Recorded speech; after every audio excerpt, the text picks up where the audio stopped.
Hello and welcome to this week's episode of Coast News. And as always, we've got some amazing news from different theme parks, rides, attractions, and events all over the world.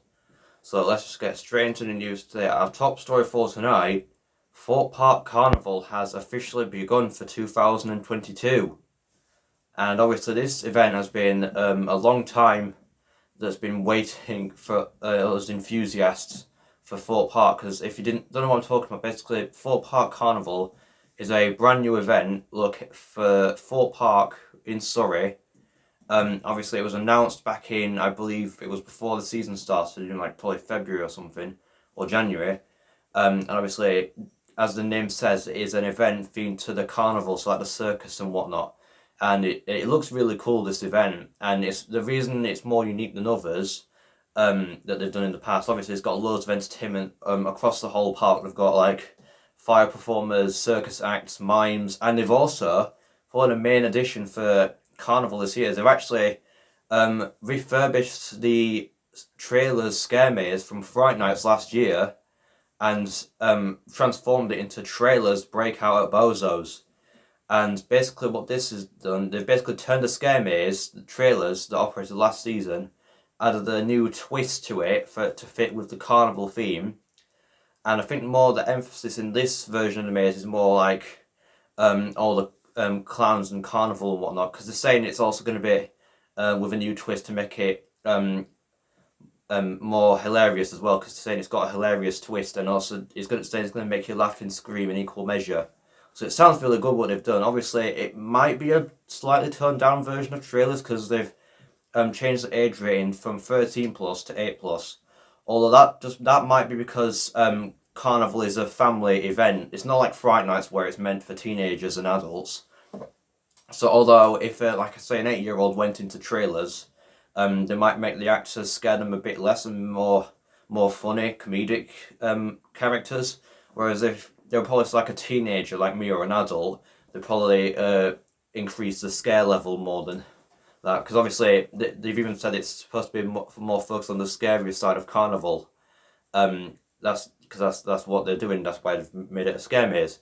But it sounds really cool what they've done, and obviously it's really unique for events other than Fright Nights. Because obviously last time trailers operated was at Fright Nights in its opening year, and apparently it was the best scare maze at Fright Nights. Obviously, this is the only scare maze at Carnival, but it still looks really cool. It's really interesting what they've done, and I cannot wait to actually experience it for myself. Yes, I have actually booked tickets to go in trailers breakout of Bozo's next month in August to experience it, and I'll get to tell you all what it's like. But what do you think? Would you actually officially count it as a scare maze? Because even though it is literally using the same layout as the scare maze that operated at Fright Nights last year, it's in Carnival in the middle of summer, which is obviously not when Fright Nights takes place. So would you still count it as a scare maze or some kind of other attraction? Let me know what you think in the comments below, but I would personally classify it as a scare maze, because obviously it'll probably have scary acts in it. And it most likely will, because they've literally added a scare rating into the, what's it called? The sign outside of it with all the restrictions on it, the scare rating and the sensory rating as well. It looks really cool what they've done. I cannot wait to experience it for myself. If it's anything like trailers from last year, then it's going to be absolutely incredible. Other than that, they've obviously got other forms of entertainment, such as the fire performer, which I don't think Thorpe Park have ever done before, which is basically like a guy with a stick that's got lots of fire in it, twirling it around and performing with it, and it looks really cool. And obviously they've got a group of mimes in there, as well as a fortune teller's tent, which looks really cool. And overall, the entire event, new for this, looks absolutely fantastic and so cool. They've also got a ringleader show as well, which looks honestly insane. I cannot wait to experience Carnival at Thorpe Park for myself. Have you actually been to Carnival yet? Obviously, it's as of the time I'm recording it, it is the opening day of Carnival. And obviously the whole entertainment as a total started in midday, so around 12 o'clock or 1 o'clock this afternoon. And at the time I'm filming this, it is 4 o'clock in the afternoon. So if you've been to the event already, first of all, I hope you have a good time. But also, what did you think of it? Did you think it was good? Let me know in the comments. But either way, I cannot wait to experience it for myself next month. In other news today, um, um, Avengers Campus has officially opened at Walt Disney Studios, and obviously this has been in the making for, as I said, a good few years now. If you do not know what I'm talking about, basically Avengers Campus is a brand new themed area at Walt Disney Studios at Disneyland Paris in France. It's very similar to Avengers Campus that opened at Disney California Adventure last year, but there's a few differences. One, the main attraction, rather than being the Spider-Man Web Slingers ride, they've actually refurbished the previous Rock and Roller Coaster, the launched Vekoma roller coaster, into a Avengers Iron Man themed ride called Avengers Assemble Flight Force. It looks really cool what they've done. They've basically just refurbished an existing ride and changed it to a Marvel theme, and it looks really amazing what they've done. I've not seen any videos of it yet, but judging from what I've heard, it looks fantastic. Obviously, this is the second version of Avengers Campus that's actually opens around the world. So the first one was obviously last year at Disney California Adventure. The attractions in that area consisted of Spider-Man's Web Slingers ride, which is like a shooting dark ride where you shot webs like Spider-Man at different targets. And also I think I'm not sure what else, they also added the Guardians of the Galaxy Cosmic Rewind as part of the area. That was an already existing attraction though. And obviously they added the Spider-Man Stuntronic, which is what it's called, where it's literally an animatronic, but it's designed to fly in the air and perform all kinds of stunts. And it's actually a real animatronic. It's not like a projector or whatnot. It's actually real. And it looks really cool what they've done. I'm hoping they'll have done that for Avengers Campus at Disneyland Paris, because that is honestly awesome, the one that they did in California, even though it actually had a bit of a crash recently, the one at California, the animatronic. I'm sure they'll get that fixed soon, but it looks really cool. As for other attractions in Avengers Campus at Disneyland, I'm not sure at the moment. I'm assuming there's another attraction. They probably may have added the Spider-Man ride as a clone. I'm not sure. But this is the second Avengers Campus to open around the world out of the three. I think the next one's going to open at Hong Kong Disneyland next year. Although I'm not sure if that's going by the name of Avengers Campus. I think that one's going to be called Stark Expo. It's going to be a different area, but it's still going to be Marvel themed. But I think it's opening either next year or 2024. I'm not entirely sure what's going on. But obviously this is part of the Disneyland Paris expansion plan. There's similar things going on with Hong Kong at the moment, but obviously one of the things that's included in the master plan for Disneyland Paris is a new Star Wars Galaxy's Edge area. Although I don't think that's actually being worked on at the moment. I think that might be on the shelves from what I've heard, because all we've heard of it is when they released a concept art a few years ago, which has a little version of Galaxy's Edge in the corner, and we haven't heard anything since.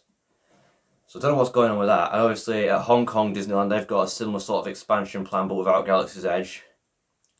And obviously it looks really cool what they're doing. And I hope that this version of Avengers Campus can live up to the one at Disneyland, obviously in California. Obviously that one's got other things such as a Doctor Strange themed show in somewhere in that area, and a restaurant themed to Ant-Man, I think. And obviously it looks really cool. Obviously if they lose the I wonder if something similar will happen to Rock and Roller Coaster at Disney's Hollywood Studios, because obviously with this one at Disneyland Paris, the Rock and Roller Coaster that has been rethemed to Marvel, which is a property that Disney own, but Aerosmith, even though it's a band, obviously that's not owned by Disney. So could we see Rock and Roller Coaster rethemed in the near future if they lose the contract for the rights to the name Aerosmith? I don't know. Obviously it can't really be themed directly to Marvel because Disney World exists in the same area as Universal, which has the Marvel Comics themed land. So maybe theme it to something else. Who knows?